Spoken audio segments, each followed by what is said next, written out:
दोस्तों सबसे पहले तो आप इस वीडियो को देखो। अगर मेरा दाव सही रहा ना तो क्या पता अगला बिग बुल मैं बन जाऊं। स्कैम 1992 के इस डायलॉग में राकेश झुनझुनवाला ने जैसे अपना फ्यूचर प्रेडिक्ट कर दिया था, क्योंकि हर्षद मेहता के बाद इंडियन स्टॉक मार्केट में आज तक अगर कोई भी बिग बुल हुआ है तो वो राकेश झुनझुनवाला ही थे। लेकिन उनकी जिंदगी में एक वक्त ऐसा भी आया था जब वो कंगाल होने की कगार पर थे। फिर भी राकेश झुनझुनवाला ने इस कंगाली से निकलकर कैसे बेशुमार कामयाबी हासिल की। 14 अगस्त 2022 को जब ये बिग बुल दुनिया को छोड़कर गया तब उनकी नेटवर्थ 5.8 बिलियन डॉलर्स यानी कि करीब 45,000 करोड़ रुपए की थी। किसी ने सपने में भी नहीं सोचा था कि आज से 39 साल पहले महज 5,000 रुपए जेब में लेकर निकला हुआ 25 साल का लड़का आने वाले समय में इंडियन स्टॉक मार्केट का किंग बन जाएगा। तो सवाल उठना लाजमी है कि Rakesh ji Indian stock market के सबसे बड़े इन्वेस्टर कैसे बने और वो कौन सा मोमेंट था जो उनकी लाइफ का सबसे बड़ा टर्निंग पॉइंट साबित हुआ। चलिए जानते हैं आज के इस वीडियो में। दोस्तों हमारी कहानी की शुरुआत होती है जब हैदराबाद के एक इनकम टैक्स ऑफिसर राधेश्याम के घर राकेश झुनझुनवाला का जन्म होता है। आपको बता दूं कि राकेश झुनझुनवाला राजस्थान के झुंझुनू में रहने वाली एक मारवाड़ी फैमिली से बिलोंग करते थे और इसीलिए इनके नाम के पीछे झुनझुनवाला लगा हुआ है।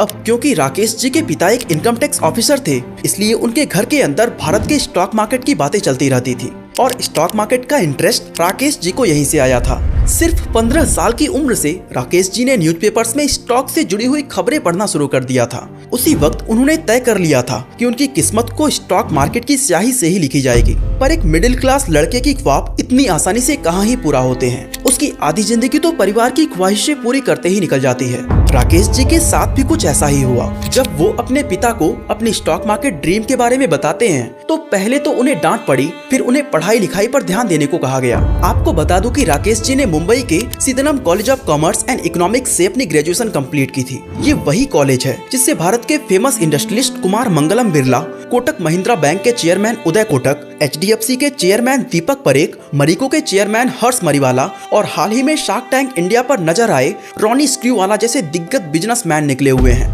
खैर साल 1985 में अपनी CA की डिग्री हासिल करने के बाद राकेश झुनझुनवाला एक बार फिर अपने पिता के पास पहुंचते हैं और स्टॉक मार्केट में करियर बनाने की इच्छा जाहिर करते हुए कुछ पैसों की मांग करते हैं। बाकी के पेरेंट्स की तरह राधेश्याम जी भी साफ साफ कह देते हैं कि तुम्हें जो करना है करो, पर अपने पैसे से करो।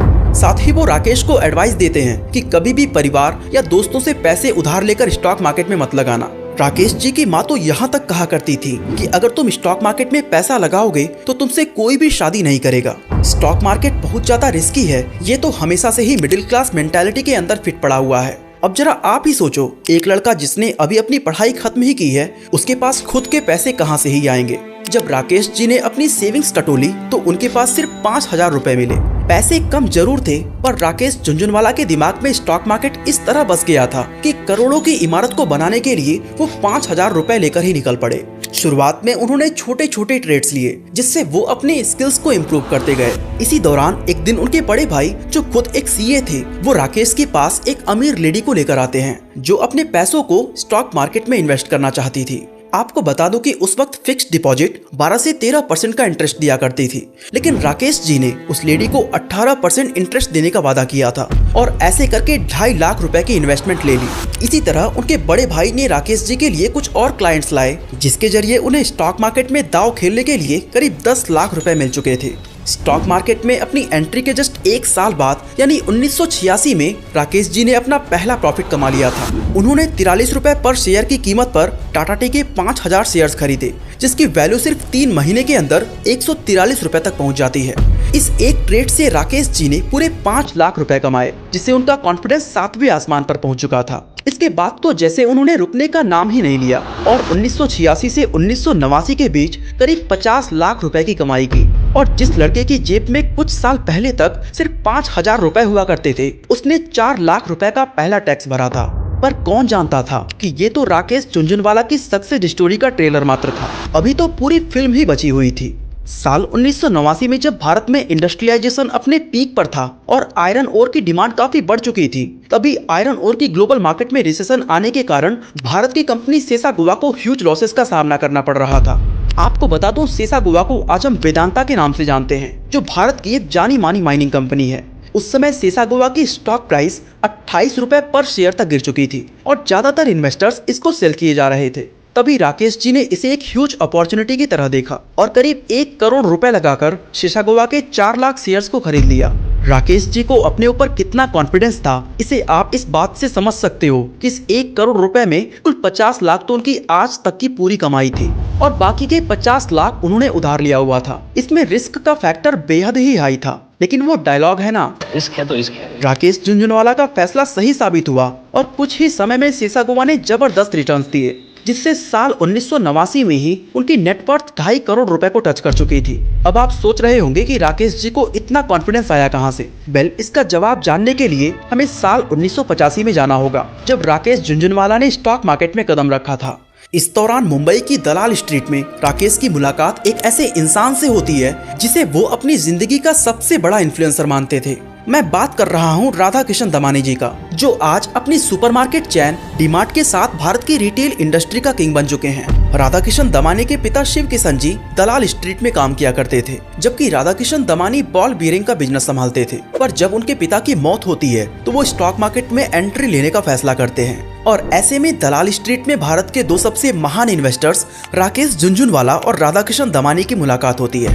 इन दोनों की केमिस्ट्री भी काफी जबरदस्त थी, क्योंकि राकेश जी को बोलने का शौक था तो दमानी जी को सुनने का। राकेश जी को स्टॉक मार्केट के दांव पेच सिखाने का क्रेडिट भी राधा किशन दमानी को ही जाता है। साल 1985 से 1989 के बीच इन दोनों ने शेयर मार्केट में ट्रेडिंग करके जबरदस्त पैसे कमाए, जिसके बाद ये दोनों इंडियन स्टॉक मार्केट के ब्लैक कोबरा कहे जाने वाले मनु मनेक को ज्वाइन कर लेते हैं। अब अगर आपने हर्षद मेहता पर बेस्ड स्कैम 1992 को देखी है तो शायद आप इस नाम से परिचित जरूर होंगे।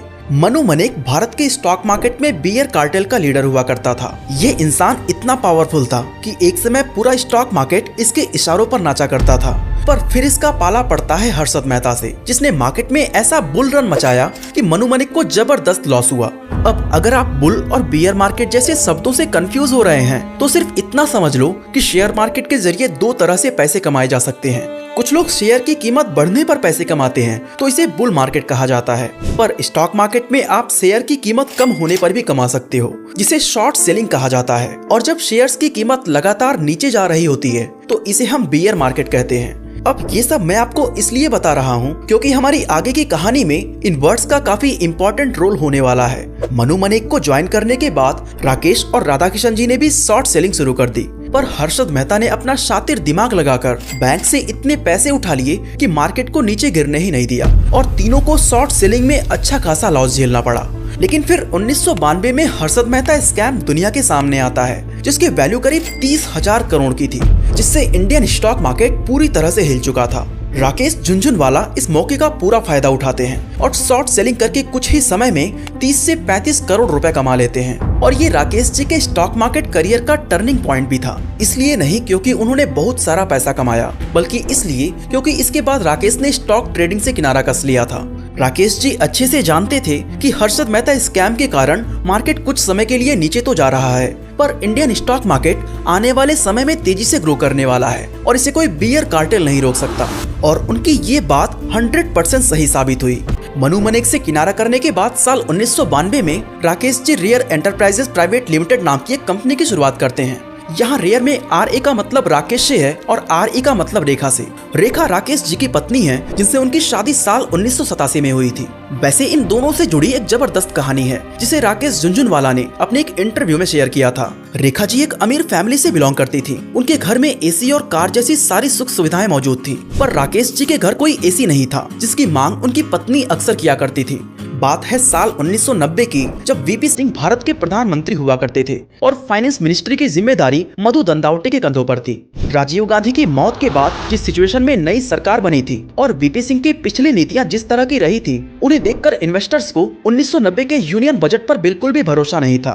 उन्हें लगता था कि VP सिंह की सरकार का ये बजट बिजनेसेस को बिल्कुल भी सपोर्ट नहीं करने वाला, जिस कारण स्टॉक मार्केट बहुत ही तेजी से गिर रहा था और अच्छी कंपनीज के स्टॉक्स तो जैसे कौड़ियों के भाव बिक रहे थे। पर राकेश झुनझुनवाला का कुछ अलग ही मानना था। राकेश जी अच्छे से जानते थे कि वीपी सिंह एक बिजनेस फैमिली से बिलोंग करते हैं और वो ऐसा बजट कभी ला ही नहीं सकते जो बिजनेसेस को नुकसान पहुंचा दे। इसलिए उस दिन जैसे ही 6 बजे स्टॉक मार्केट खुलता है, राकेश जी ट्रेडिंग स्टार्ट कर देते हैं और 9 बजे जब स्टॉक मार्केट क्लोज होता है, उस समय तक उनकी नेट वर्थ 3 करोड़ से बढ़कर 20 करोड़ रुपए हो चुकी थी। और फिर उसी रात राकेश जी अपनी वाइफ के लिए एसी लाते हैं। अब देखो, ऐसा नहीं है कि राकेश जी के पास उससे पहले एसी के लिए पैसे नहीं थे, पर उन्होंने ये स्टोरी हमें इसलिए बताई कि जब भी आपको कोई बड़ी चीज परचेज करनी हो तो आप अपनी सेविंग्स में से पैसे मत निकालो, बल्कि सेविंग्स को अच्छी तरह से इन्वेस्ट करो और उस इन्वेस्टमेंट से जो प्रॉफिट जनरेट होता है उससे अपने शौक को पूरा करो। खैर, कहानी पर वापस लौटते हैं और बात करते हैं रेयर एंटरप्राइजेस की, जो राकेश और रेखा जी के स्टॉक पोर्टफोलियो को मैनेज करने के लिए बनाई गई थी।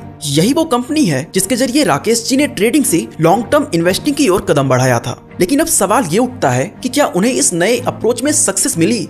इसका जवाब जानने के लिए वीडियो को फास्ट फॉरवर्ड करते हुए साल 2003 में आते हैं, जब राकेश जी 40 रुपए की कीमत पर टाइटन के 4 करोड़ से भी ज्यादा शेयर्स को खरीद लेते हैं। कुछ ही दिनों में टाइटन का एक शेयर 80 रुपए को पार कर जाता है और राकेश जी को जबरदस्त प्रॉफिट होता है। पर वो अपने शेयर्स को अभी भी नहीं बेचते, क्योंकि उन्हें विश्वास था कि टाइटन की गाड़ी अभी भी रुकने वाली नहीं है। लेकिन किसको पता था कि किस्मत का पहिया अब उल्टी करवट लेने वाला है। टाइटन का शेयर प्राइस गिरकर 80 से 30 रुपए पर पहुंच जाता है, जिससे राकेश झुनझुनवाला को करोड़ों रुपए का लॉस होता है। मगर फिर भी वो अपने कदम को पीछे नहीं खींचते। वो कहते हैं ना कि when it is raining, the best thing you can do is to let it rain। आसान शब्दों में कहूँ तो जब आपके दिन खराब चल रहे हो तो हाथ पैर मारने की बजाय बुरे दिनों के गुजरने का इंतजार करो। राकेश जी ने ठीक ऐसा ही किया और कुछ ही दिनों बाद उनके शेयर्स वापस प्रॉफिट में आ गए। उन्हें अपने फंडामेंटल एनालिसिस, टाइटन के स्ट्रॉन्ग बिजनेस मॉडल और मैनेजमेंट पर पूरा विश्वास था। आपको जानकर हैरानी होगी कि राकेश जी ने अपनी लाइफ टाइम में कभी भी टाइटन के शेयर्स बेचे ही नहीं और आज भी उनकी फैमिली टाइटन के 5.1% शेयर्स की मालिक है। जिस टाइटन के एक शेयर को उन्होंने 40 रुपए में खरीदा था, वो मल्टी बैगर साबित हुआ और आज इस कंपनी के एक शेयर की प्राइस 3600 रुपए से भी ज्यादा है। इसके बाद उन्होंने ल्यूपिन, क्रिशिल, प्राज इंडस्ट्रीज और स्टार हेल्थ जैसी कंपनीज में भी इन्वेस्टमेंट की और कई गुना रिटर्न्स कमाया। स्टॉक मार्केट की इसी सक्सेस के कारण लोग उन्हें बिग बुल भी बुलाया करते थे। साथ ही इन्हें भारत का वॉरेन बफेट भी कहा जाता है, क्योंकि इन दोनों के ही सक्सेस के पीछे वैल्यू इन्वेस्टिंग का बहुत बड़ा हाथ था। आप टाइटन के एग्जाम्पल से ही समझ सकते हो। राकेश झुनझुनवाला को अच्छे से पता था कि टाइटन के फंडामेंटल्स बेहद ही स्ट्रॉन्ग हैं, जिसकी शेयर प्राइस उसके एक्चुअल वैल्यू से काफी कम थी एंड इसीलिए उन्होंने मौका देखकर टाइटन के शेयर्स को होल्ड करके बैठ गए। हालांकि दोस्तों, उन्होंने अपने करियर में कई बड़ी गलतियां भी की हैं, जिसमें से उनकी सबसे बड़ी miscalculation Dewan housing and finance limited यानी कि DHFL को कहा जाता है। साल 2013 में उन्होंने इस कंपनी में 34 करोड़ रुपए इन्वेस्ट किए थे, पर साल 2019 में DHFL ने कई लोन डिफॉल्ट्स किए और इनका शेयर प्राइस 97% से गिर गया। DHFL में इन्वेस्ट करने के ठीक एक साल पहले राकेश जी ने एक और real estate firm DB realty में भी इन्वेस्ट किया था, जो कि कोविड पैंडेमिक को नहीं झेल सकी, जिससे उसके इन्वेस्टर्स को जबरदस्त लॉस हुआ। बॉलीवुड के दबंग कहे जाने वाले सलमान खान के क्लोथिंग ब्रांड बीइंग ह्यूमन के चर्चे तो आपने सुन रखे होंगे। राकेश जी ने भी सलमान भाई की कंपनी के 12.7% स्टेक्स को खरीद लिया था, जब इसके एक शेयर की प्राइस 247 रुपए की थी। पर 2021 तक आते आते बीइंग ह्यूमन ब्रांड की कंपनी मंडाना रिटेल का शेयर प्राइस 16 रुपए पर पहुंच जाता है और ना चाहते हुए भी राकेश जी को लॉस के साथ एग्जिट लेनी पड़ती है। दिसंबर 2021 में राकेश जी ने अकाशा एयर नाम से एक लो कॉस्ट एयरलाइन सर्विस की भी शुरुआत की थी, जिसने अपनी पहली कॉमर्शियल उड़ान राकेश जी की मौत के ठीक एक हफ्ते पहले 7 अगस्त 2022 को भरी थी। इंडियन एयरलाइन सेक्टर्स में तेजी को देखते हुए राकेश जी एक बड़ा दांव खेलने की तैयारी में थे, मगर कौन जानता था कि भारत के सबसे महान इन्वेस्टर्स में शुमार ये शख्सियत हमें बीच रास्ते में ही छोड़कर चली जाएगी। 14 अगस्त 2022 को सुबह 6:30 पर किडनी रिलेटेड प्रॉब्लम और मल्टीपल ऑर्गन फेलियर्स की वजह से राकेश जी ने इस दुनिया को अलविदा कह दिया। 5000 रुपए जेब में लेकर स्टॉक मार्केट में कदम रखने वाले राकेश झुनझुनवाला जब दुनिया को छोड़कर गए, तब उनकी नेटवर्थ $5.8 बिलियन की थी और वो भारत के 36वें सबसे अमीर इंसान बन चुके थे। दोस्तों, ये तो हुई भारत के वॉरेन बफेट कहे जाने वाले राकेश झुनझुनवाला की कहानी।